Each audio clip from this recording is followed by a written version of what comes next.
Canada Day, Ontario. My question is about the new and very much appreciated promised Building Canada Fund. Mr. LaBelle made a big announcement about that last spring. When will the process for the application forms be done? Those of us, especially in the north, want to make use of the 2014 construction season. Fair enough, Lynda. I appreciate that question. The reason that the announcement was set up the way it was is to do exactly what I hope I referred to often enough in my speech, and that was to give enough time for communities to identify their priorities and put the strategic applications in to Build Canada Fund. Over the past couple of years, we've had smaller scaled infrastructure. Some of it's been focused on recreation. And the object was to do the kind of appropriate consultation and partnerships with communities to give them time to do that. I can't give you a specific date, but that rollout is anticipated for next year, and we are sensitive, particularly for northern communities, the challenges that a shorter construction season puts. But that is some of the logic behind why the rollout saw some time. I don't think anybody has any regrets about how the last major infrastructure programs went out. The emphasis was on shovel-ready projects, and there was a lot of scurrying around.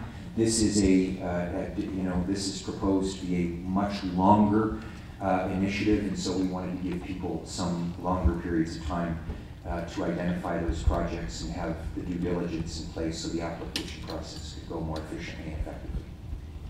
Thank you, and best wishes in completing that application. We look forward to getting those forms and filling them out. Thank you.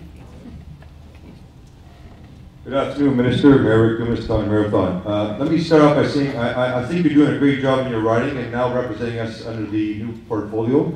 Thank you for that. FedNor hasn't grown in budget-wise for many years. Heritage has grown from 60 million to over 100 million. Can you anticipate that fund growing and supporting more programs in Northwestern and Northern Ontario? Number one. Number two is, Mr. Gravel got attacked yesterday in regards to the talk about the great investment opportunities we have, the great potential which you mentioned in the first part of your speech about the 5,000 potential jobs, the $50 billion of resources thrown on the ground. Can we stop talking and get the work done, get the roads there, get the hydro lines done, get those communities off the diesel, and have some economic growth in our province? Sure, I appreciate the enthusiasm with which you put the question. I will come back to you with an equally robust response. First of all, FedNor is a very focused, disciplined program that is only in some account fairly compared to the Heritage, Northern Ontario Heritage Fund. We have committed through and with Minister Gravel to bring our respective staffs up to speed on the apparatus within those programs so that when it's appropriate and when it's relevant, we ensure that we don't have the kinds of projects that we had, for example, in Pickle Lake, where the one-third pose serious challenges for the municipality, and NOHFC, for very good reasons, was not able to fund 90% of their one-third, which had happened in some cases across the region because of one or two pieces of the overall facility, and we lost that project.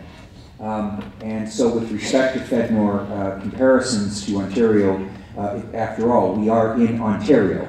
We run economic development agencies across the country. We're proud of the work that FedNor did in its expansion during Canada's Economic Action Plan, and I'm quite sure if you drill the numbers down, whether it's FedNor or the numerous infrastructure programs that we've had come into Northern Ontario over the past 5 years, and I don't want to get into he spent, she spent more money argument, you would find that the federal government, dollar for dollar, had vastly exceeded commitments from other levels of government. On the issue with respect to Ring of Fire, I share your view. I think that we have been waiting in fairness for some court-based decisions or settlements to finalize.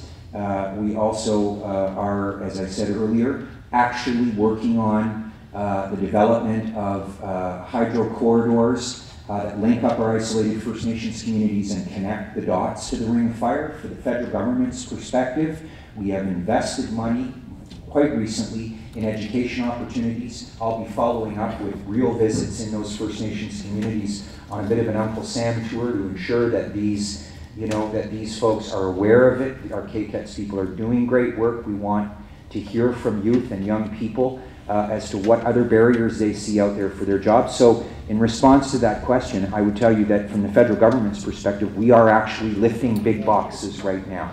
They're the foundational pieces. They don't always jump out at us and say, hey man, there's a Caterpillar tractor going up just north of Aroland or whatever. It must be on his way to build a road to the Ring of Fire. We're not there yet, but I feel like we're getting closer than we've ever been. Thank you. Thank you.